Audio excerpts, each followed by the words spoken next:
ሃሎ ኤቭሪባዲ እንዴት ናችሁ? ኑሯችሁ፣ ቤተሰቦቻችሁ፣ ስራችሁ፣ ቢዝነሳችሁ፣ ጓደኞቻችሁ አጠቃላይ ህይወታችሁ በአንድም በሌላ መንገድ ከአሜሪካ ጋር የሚገናኝ ወይም ከአሜሪካ ጋር ሊገናኝ ይችላል ብላችሁ የምታስቡ ይህ ዜናና መረጃ በቀጥታ እናንተን የሚመለከት ነው። ለእናንተው ነው። አብራችሁን ቆዩ። የአይሲኢ ዘመቻ በርካታ ኢትዮጵያውያን በአሜሪካ እንዲታሰሩ እያደረገ ነው። በርካታ ኢትዮጵያውያን በወከባ ላይ ናቸው። ይህ በስተት የተፈጸመ ነው። ዝርዝሩን እንነግራቸዋለን። አንዳንድ ቃላቶች አይሲኢ፣ ቲፒኤስ፣ አሳይለም ምናምን የመሳሰሉት ምንድናቸው ብለው የሚጠይቁ ዲያስፖራዎች አሉ።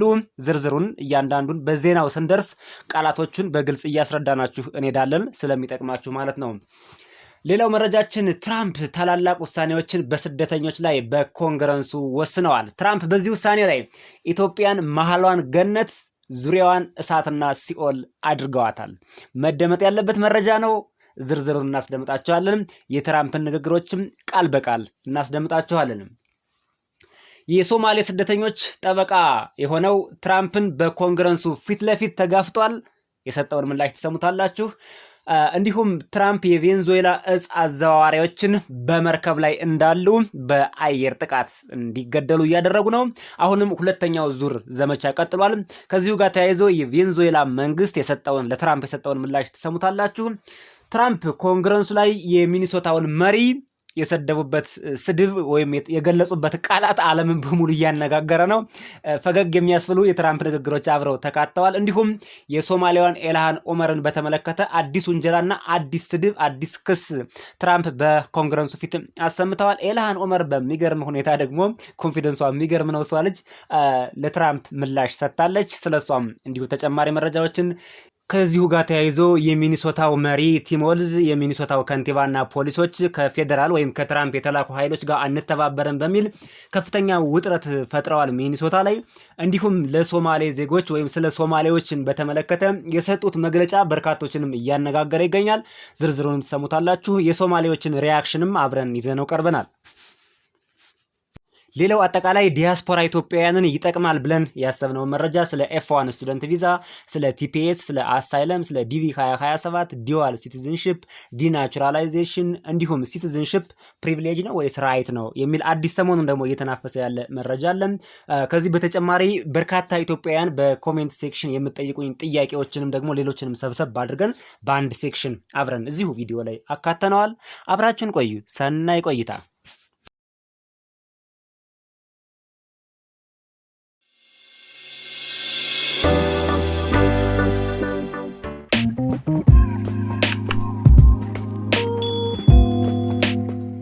Look, I think the man's a grossly incompetent man. I thought that from the day I watched JD destroy him in the debate.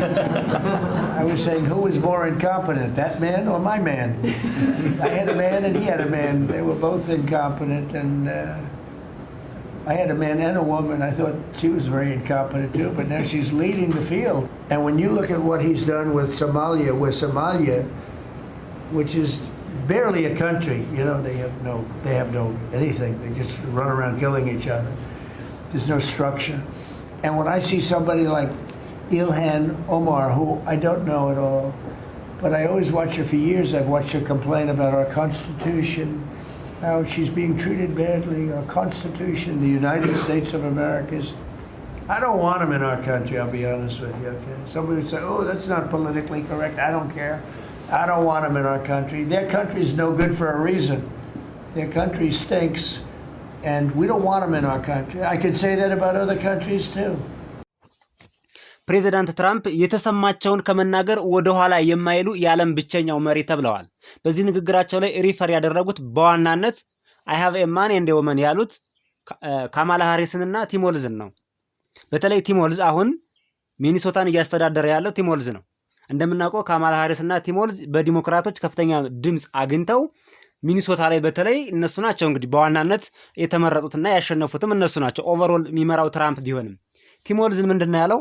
የማይረባ ኢንኮምፒተንት፣ ደካማ፣ አቅም የሌለው፣ ብቃት የሌለው ካለ በኋላ ሲወለድ ጀምሮ ብቃት የለውም እና በሰራቸው ወንጀሎች መጠየቅ ብቻ ሳይሆን ከስልጣኑ ይወገዳል። ትራምፕ እንግዲህ ቀድመው ለወደፊት ምርጫቸው ራሱ ለፖለቲካቸው እነዚህን ሰዎች ቀድመው ፓራሌል አድርገዋቸዋል ማለት ነው። ፕሬዚዳንት ትራምፕ በዚሁ በኮንግረስ ንግግራቸው ላይ እስካሁን በሚኒሶታ ያሉ ሶማሌዎችን ብቻ ነበር አድረስ ያደረጉት። አሁን ደግሞ በመላው አሜሪካ የሚገኙ ሶማሌዎችን ጭምር ታርጌት አድርገዋል። ሶማሌዎችን ፈጽመው አንፈልጋቸውም፣ ለአሜሪካ የሚጠቅም ነገር የላቸውም፣ ጋርቤጅ ናቸው፣ ሜኒ ላውንደሪ ላይ የሚሰማሩ ግለሰቦች ናቸው ነው ያሏቸው ቃል በቃል። ሜኒ ላውንደሪ የምንለው በመንግስት የሚሰበሰብን ወይም ከግብር የሚገኝን ገንዘብ በእርዳታ ስም በህፃናት በኦቲዝም ሴንተር በሌሎችም በእርዳታ ስም በመውሰድ ለአሸባሪ ገንዘቡን የማስተላለፍ ሂደት ሜኒ ላውንደሪ ይባላል። ሶማሌዎች በዚህ ወንጀል ነው የተሰማሩት። ኦቲዝም ሴንተር አሜሪካን ሀገር ውስጥ አቋቁመናል፣ ለነሱ እርዳታ ያስፈልገናል በሚል በቀጥታ ከአሜሪካ ግብር ከፋዮች የተሰበሰበውን ገንዘብ ሙሉ በሙሉ በማውጣት በሚሊዮን የሚቆጠር ዶላር ከአሜሪካ በመዝረፍ በቀጥታም ሶማሌ ውስጥ ለሚገኘው የአልሸባብ አሸባሪ ቡድን ገንዘቡን አስተላልፈዋል። በብዛት ደግሞ 60 የሚሆኑ ሶማሌዎች አሁን በቀጥታ እዚህ ወንጀል ላይ የተሳተፉት በቀጥታ ሪከርድ የተያዘባቸው በብዛት 60 ናቸው። እነዚህ ግለሰቦች ቅንጡ መኪና ገዝተዋል። በቱርክና በኬንያ በሌሎችም አካባቢዎች ቅንጡ አፓርታማዎችን ሰርተዋል። ይሄ መረጃቸው በግልጽ ተይዟል ማለት ነው። አሜሪካን ሀገር ውስጥ እዚህ ግባ የሚባል ቢዝነስ የላቸውም። ነገር ግን በተለያዩ ሀገራት አፓርታማ ሰርተው ይገኛሉ። ይሄን ትራምፕ እጃቸው ላይ ደርሷል። And we're going to go the wrong way if we keep taking in garbage into our country. Ilhan Omar is garbage. She's garbage. Her friends are garbage. These aren't people that work. These aren't people that say, let's go, come on, let's make this place great. These are people that do nothing but complain. They complain. And from where they came from, they got nothing. You know, they came from paradise, and they said, this isn't paradise. But when they come from hell, and they complain, and do nothing but bitch, we don't want them in our country. Let them go back to where they came from and fix it. ፕሬዚዳንት ትራምፕ በዚህ በኮንግረሱ ላይ ጨምረው እንደተናገሩት ከሶማሌ የመጡ ኤሊቶች የአሜሪካ ጋርቤጆች ናቸው። ኢልሃን ኦመርንም ጨምሮ እነሱ የመጡት ከሲኦል ነው። አሜሪካ ገነት ናት። ከሲኦል የመጣ ሰው ስለ ገነት ኮምፕሌን ማቅረብ አይችልም ነው የሚሉት። ከገነት የመጣ ሰው አሜሪካ ገነት አይደለችም ቢል ሊያውቅ ስለሚችል ትክክል ነው። ነገር ግን እነሱ የመጡት ከሲኦል ነው። ከሲኦል መጥተው ገነት የሆነችን ሀገር ኮምፕሌን ማድረግ አይችሉም። ከሶማሌ መጥተው ስለ አሜሪካ ህገ መንግስት መሻሻል ሁሌም ኢልሃን ኦመር ልትጮህ አይገባም። ምን የምታውቀው ነገር የላትም። እንዲሁም ከሶማሌ የመጡ ግለሰቦች ስለ አሜሪካ የወደፊት እጣ ፈንታ ስለ አሜሪካውያኖች እድገት መወሰን አይችሉም፣ መናገርም አይችሉም። ጋርቤጅ ናቸው። እንዲሁም ኢልሃን ኦመርን ኢቪል አክት ነው ያሏት። በዚህ ድረስ ገልጸዋቸዋል። አንዳንዴ ሶማሌዎች በወንጀል ስለሚሰማሩ በተለይ በሜኒ ላውንደሪ በብዙ ወንጀሎች ስለሚሰማሩ ኢትዮጵያ ውስጥ እንኳን የሚያደርጉትን እናውቃለን። ስልክ እየደወሉ እንዴት ኢትዮጵያውያን እንደሚያጭበረብሩ ጭምር እናውቃለን ሶማሌዎች። ያ ማለት ግን ንጹሃን ሶማሌዎች የሉም ማለት አይደለም። እንመጣበታለን በኋላ። ስለ ንጹሃን ሶማሌዎች ለብቻ እንመጣለን። አሁን ስለ ኢሊቶቹ፣ ስለ ዘራፊዎቹ፣ ስለ ኢልሃን ኦመር ነው እያወራን ያለ ነው። ስለዚህ ትራምፕ ልክ ልኳን መንገር ብቻ ሳይሆን አሁን ኢልሃን ኦመር በጣም ተሸማቃለች፣ ደንግጣለች። መውጫ መግቢያውም ጠፍቷታል። የምጽፋቸው ነገሮችም ግራ የተጋቡ ናቸው። አንዳንድ ነገሮችን መጻፍ ጀምራለች። ትራምፕ አገራቸውን ለማሳደግ የሚያደርጉት ነገር በጣም የሚበረታታ ነው። በአንድ ሳይዱ ስትመለከቱት ግን ይሄ ዘረኝነታቸው ለኢትዮጵያውያንም አጠቃላይ ለስደተኞች ሪስክ ነው። ወደፊት ያላቸው አመለካከት በጣም ጽንፍ የሄዱ ናቸው። አሜሪካውያን ደግሞ እየተቀበሏቸው ነው። ፖለቲካቸው የዘር ፖለቲካ እንደምታውቁት ከባድ ነው። የዘር ፖለቲካ በቀላሉ የሚመለስ አይደለም። ትራምፕ አሁን የዘር ፖለቲካ ውስጥ ገብተዋል ማለት ይቻላል። በሚገርም ሁኔታ ግን ከትራምፕ በተለየ መልኩ ከአንዳንድ ጽንፈኛ አሜሪካውያኖች በተለየ መልኩ የሚኒሶታ ፖሊስ፣ የሚኒሶታ ከንቲባዎች በተለይ ቲዊን ሲቲ እየተባለ በሚጠራው አካባቢ የሚገኙት ለሶማሌ ዜጎች የሰጡት አስተያየት ከትራምፕ ጋር እንደማይተባበሩ፣ ከፌደራል ፖሊሶች ጋር ከፌደራል ኃይል ጋር እንደማይተባበሩ፣ ሶማሌዎችን አሳልፈው እንደማይሰጡ በሚገርም ሁኔታ እየተናገሩ ነው። እዚሁ ጋር ተያይዞም የከንቲባውን ንግግር የፖሊሶቹን ንግግር እንዲህ እናስደምጣችሁና እንመለሳለን። my passport. I give my ID, I give my passport ID, everything. They ask me, have you been interviewed or what? I said, no, I haven't been interviewed. They said they're going to take interview and soon as you come, they said it's going to be hot, so they just run off. They took it off. We are here to respond to a number of credible reports from several media outlets relaying that there are as many as 100 federal agents that will be deployed to the Twin Cities with a specific focus on targeting our Somali community. To our Somali community, we love you and we stand with you. That commitment is rock solid. Minneapolis is proud to be home to the largest Somali community in the entire country. ዲሞክራት ነው፣ የሚኒሶታ ከንቲባ ነው። ሶማሌዎችን እንወዳችኋለን፣ አይዟችሁ፣ ከጎናችሁ ነን እያላቸው ነው። Departments continually stress, and did again today, that they do not take part in immigration enforcement actions, but they do respond if protest crowds become unsafe, which is what we saw in St. Paul last week. The Minneapolis chief urges that any public response stay peaceful. And I want to be clear that we will absolutely defend people's rights to do just that. I also ask that if demonstrations do happen around any type of immigration raid, that they remain nonviolent. I know many families are fearful tonight. They are. But I want you to know that City Minneapolis stand behind you. ይህ የሚኒሶታ ፖሊስ ነው። አይዟችሁ ከጎናችሁ ነኝ ነው የሚላቸው። በአሁኑ ሰዓት ሶማሌዎች በሚኒሶታ ብቻ ሳይሆን በመላው የአሜሪካ ግዛት የስነልቦና ችግር እየደረሰባቸው ነው። የመደናገጥ፣ የመሸበር፣ የጭንቀት በጣም ስጋት ላይ ነው የሚገኙት። ሞሎቻቸው፣ ሾፖቻቸው፣ ሬስቶራንቶቻቸው እንደ በፊቱ የተሟሟቀ ገበያ የላቸውም። አንዳንዶቹ እየዘጉ ነው የሚገኙት። ለምን? ሶማሌዎች እርስ በርስም እንደ በፊቱ የቅንጦት ዕቃዎችን አይገዙም። ገንዘባቸውን እየያዙ ነው። ዲፖርት እንደረጋለን ብለው ስለሚያስቡ አገራችን ስንሄድ የምንበላው አይነት ነገር ነው። ገንዘብ በመያዝ ላይ ናቸው። የሌሎች ሀገር ዜጎችም ከሶማሌዎች ደግሞ መግዛት አቁመዋል። ቢዝነሳቸው በሙሉ ተመቶባቸዋልና አንዳንዴ ንጹሃን ሶማሌዎች በጣም ያሳዝኑናል በነገራችን ላይ። For decades, the Somali community has added greatly to our city. The economic fabric, their hard work, their leadership, it has made Minneapolis a better place. We are not given advance notice or inside information about these kinds of operations. But here's what we can promise. We will not compromise our values here in Minneapolis. Our values and our commitment to the Somali community, to every community of immigrants and people in our city, is rock solid and will be unwavering.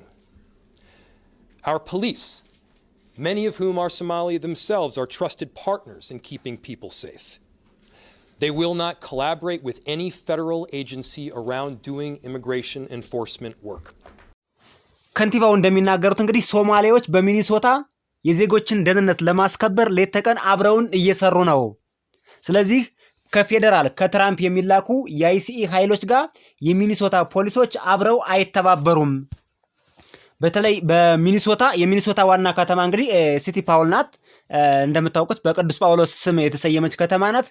እንደገና ደግሞ ሚኒፖሊስ የምትባልም ከተማ አለች። በእነዚህ ከተሞች ላይ ነው ከፍተኛ ኦፕሬሽን እየተካሄደ ያለው። ስለዚህ ከንቲባው የሚሉት ምንድነው? ከአይሲኢ የመጡ ትራምፕ የላካቸውን የፌደራል ኃይሎች የሚኒፖሊስ ወይም የሚኒሶታ የሲቲ ፓውልም ሊሆን ይችላል እዚህ አካባቢ እንዳጠቃላይ እንደ ሚኒሶታ አንተባበራቸውም ነው የሚሉት። የሚኒሶታ ፖሊሶችን ማወቅ ያለባችሁ ማንኛውም ሶማሌ አሁን አሜሪካን ውስጥ ያሉት ህጋዊ የሆነ የዜግነት ዶክመንት አላቸው። ስለዚህ ዶክመንት ምናምን እያላችሁ እንዳትጠይቁ ከዚህ በኋላ ከዛሬ ጀምሮ ተብለዋል። ስለዚህ በሚኒሶታ ፖሊስና በአይሲ ፖሊሶች መካከል ከፍተኛ የሆነ ፍጥጫ ተከስቷል ማለት ነው። And by the way, there are more than 80,000 Somali people living in Minnesota. Almost all of them are both documented and citizens.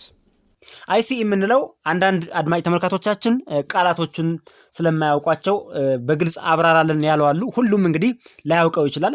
የምታውቁት ካላችሁ ምንም ችግር የለውም። አይሲ የምንለው ኢሚግሬሽን ኤንድ ከስተመር ኢንፎርስመንት የሚባለው በፌደራል ደረጃ የሚንቀሳቀሰው በሆምላንድ ሴኩሪቲ ዲፓርትመንት ስር የሚንቀሳቀስ ኃይል ነው። ዋና ተግባሩና ስራውም የእጽ ዝውውርን ወይም ደግሞ የእጽ አዘዋዋሪዎችን ድራግ ትራፊኮችን መቆጣጠር፣ ስደተኞች ላይ ከፍተኛ ቁጥጥር ማድረግ እንዲሁም ፖርኖግራፊ የሚያሰራጩና የህገወጥ የሰዎች ዝውውር ላይ የሚሰሩትንም በቁጥጥር ስር ማዋል፣ ደንበርና ከደንበር ጋር የተገናኙ ስደተኞችንም መቆጣጠር፣ ስደተኞች በአሜሪካን ሀገር ውስጥ ሲኖሩ የሚያደርጉትን ወንጀል ዲፖርቴሽን ጋር ተያይዞ አጠቃላይ ሁሉንም ነገር የሚመለከታቸው አይሲኢ ናቸው። በተለይ ትራምፕ ከመጣ ጊዜ ወዲህ በከፍተኛ ሁኔታ አሜሪካን ሀገር ውስጥ እንቅስቃሴ እያደረጉ የሚገኙት አይሲኢ የሚባሉት የፌደራል ኃይሎች ናቸው። እነዚህ ኃይሎች በስተት ኢትዮጵያውያንንም ጭምር አስረዋል። ትናንት አሜሪካን ሀገር ውስጥ ማለት ነው። ያያቸዋል። ሶማሌ ከመሰላቸዋቸው መታወቂያ ይጠይቋቸዋል፣ ወይም ደግሞ ፓስፖርት አይዲ ምናምን ይጠይቋቸዋል። እንግዲህ እንደ ሁኔታው ነው። የአይናችሁ ቀለም ካላማራቸው ወስደው ማጎሪያ ወይም እስር ቤት ሊያስገቧችሁ ይችላሉ ማለት ነው። እንዲሁ ደግሞ ነገሮች ጥሩ ከሆኑም በጥያቄ ሊያልፏችሁ ይችላሉ። ኢንተርቪው ሌላ ጊዜም ለኢንተርቪው ብለው ሊጠሯችሁ ይችላሉ። ስለዚህ ኢትዮጵያውያን በተለይ ሶማሌ ስለምትመስሏቸው ሌላው ትልቁ ችግር እዚሁ ጋር ተያይዞ ሶማሌዎች የኢትዮጵያ ፓስፖርት አላቸው በሚያሳዝን ሁኔታ። ይህን ደርሰንበታል። እንዴት አገኙት? ያው ኢትዮጵያ ውስጥ አሁን ነው እንጂ ህጎች የተሻሻሉት። በሚገርም ሁኔታ ፓስፖርት በዶላር ይሸጥ ነበር፣ ይቸበቸብ ነበር። ስለዚህ ሶማሌዎችን የኢትዮጵያ ዜጋ እንደሆኑ ተደርጎ ፓስፖርት ተሰርቶላቸው አሜሪካ የገቡ ሶማሌዎች አሉ። እነዚህ ለኢትዮጵያ በጣም ጠንቅ ናቸው። የምናውቃቸው ከሆነ የምንለያቸው ከሆነ በመልካቸው በምናቸው ካገኛቸዋቸው እነዚህን ሶማሌዎች ለኢትዮጵያ ምን ያህል የደህንነት ስጋት እንደሆኑ አስቡት። የኢትዮጵያን ፓስፖርት ይዘዋል፣ ወንጀል ሰርተዋል። ሲታዩ ፓስፖርታቸው ኢትዮጵያ ይላል። ኢትዮጵያውያንን ታርጌት አስደርገውናል ማለት ነው። ላም ባልዋለበት ኩበት ለቀማ የሚባለው ይሄ ነው። በማናውቀው ወንጀል እኛንም ወንጀል ውስጥ እየከተቱን ነው። ይህ ሲባል ሁሉም ሶማሌዎች አይደሉም ብለናል። መልካም ሶማሌዎች፣ የስራ ሰው የሆኑ የዋህ ሶማሌዎች አሉ። ስለነሱ በኋላ እንነጋገራለን። ሌባውን ግን ማጋለጥ ያስፈልጋል ማለት ነው። በኢትዮጵያውያን ስም ፓስፖርት አሰርተው ኢትዮጵያውያን ወንጀለኛ የሚያስብሉን ብዙ ናቸው። ስለዚህ አሁን ፖሊስ ስጋት አለው። በነገራችን ላይ ያው ትራምፕ በውሳኔያቸው ኢትዮጵያን ዙሪያዋን እሳት መሃሏን ገነት አድርገዋታል። ኤርትራና ሶማሌዎችን ሙሉ በሙሉ ወደ አሜሪካም እንዳይገቡ ብቻ ሳይሆን አሜሪካ ያሉትም ዲፖርት እንዲሆኑ በየቦታው በ2025 እኮ 1 ሚሊዮን የሚሆኑ ዜጎች ናቸው ዲፖርቴሽን የተሰራላቸው ማለት ነው። ዲፖርት ሆነዋል። አሁንም እቅዱ ሰፊ ነው፣ ቁጥሩ ሰፊ ነው። ስለዚህ ኢትዮጵያውያን ላይ ማዋከቡ አብሮ ቀጥሏል። የቀጠለበት ምክንያት ደግሞ አንደኛ በፌስም ያው አፍሪካውያን ስለሆንን የመቀራረብ ሁኔታ አለ። ፊታችንም ሲታይ የመቀራረብ ሁኔታ ስላለ አብሮ የማጫፈር ሁኔታዎች ይታያሉ። ሌላው ትልቁ ነገር እንደነገርኳችሁ ኢትዮጵያውያን የሶማሊያዎች የኢትዮጵያን ፓስፖርት ይዘዋል።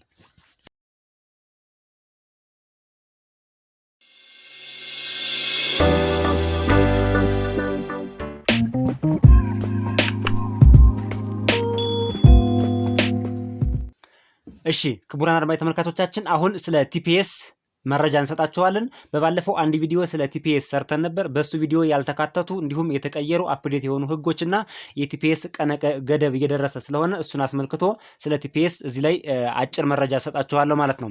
ዛሬ ታህሳስ 3 ነው በፈረንጆች ማለት ነው። ታህሳስ 3 ነው።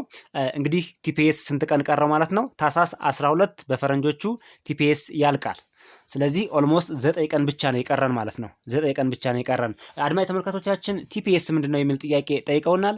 ቲፒኤስ የምንለው ቴምፖራሪ ፕሮቴክሽን ስታተስ ይባላል። የአሜሪካ መንግስት በአንድ ሀገር ላይ ዜጎቹ አደጋ ላይ ናቸው ወይም ደግሞ ጦርነት ባለበት አካባቢ ሊሆን ይችላል፣ በኤኒ ሚንስ በተለይ ደግሞ በካምፕ ውስጥ ያሉ ዜጎችን የሚያካትት ሊሆን ይችላል። ወደ አሜሪካን ሀገር በመውሰድ ቲፒኤስ ይሰጣቸዋል። ቴምፖራሪ ፕሮቴክሽን ስታተስ ማለት ነው። የአሜሪካ ዜጋ አይሆኑም። ፕሮሰስ አለው የአሜሪካ ዜጋ ለመሆን ቲፒኤስ ሆነው ለተወሰነ ጊዜ በአሜሪካን ሀገር ፎይታ የሚያገኙበት የጊዜ ቆይታ ቲፒኤስ ይባላል ባጭሩ። ለኢትዮጵያ ቲፒኤስ ተሰጥቷት ነበር። በተለይ በኢትዮጵያና በትግራይ መካከል በነበረው ጦርነት እንዲሁም አሁን በሰላም ማስከበሩ በአማራ ክልል ባሉ ጦርነቶች በእነዚህ አይነት ሁኔታዎች ዞሮ ኢትዮጵያ ለቲፒኤስ ኢሊጂብል ተብላ ዜጎቿ ለአጭር ጊዜ ወደ አሜሪካ እየሄዱ ቆይተዋል። ከመቼ ጀምሮ? ከታህሳስ ኢትዮጵያ ለመጀመሪያ ጊዜ ቲፒኤስ ተጠቃሚ የሆነችው ልክ ነኝ ታህሳስ 12 2022 ልክ የትግራይ ጦርነት አካባቢ ማለት ነው። በ2022 ጀምሮ እስካሁን ድረስ ለኢትዮጵያውያን ቲፒኤስ ሲፈቀድ ቆይቷል። አሁን ቲፒኤስ የሚዘጋበት ጊዜ ታህሳስ 12 ነው። 9 ቀን ቀርቶናል ማለት ነው። 9 ቀን ቀርቶናል። ዜጎች አሁን ከኢትዮጵያ ተነስተው አሜሪካ ቢመጡ የቲፒኤስ ተጠቃሚ መሆን ይቻላል ወይ? 100% አይቻልም ነው። ብዙ ኢትዮጵያውያን እየደወሉም የጠየቁናሉ። ኮሜንት ላይም አንዳንዶቹ የሚጽፉልናሉ። አሁን ኢትዮጵያ ውስጥ በቀጥታ ተነስታችሁ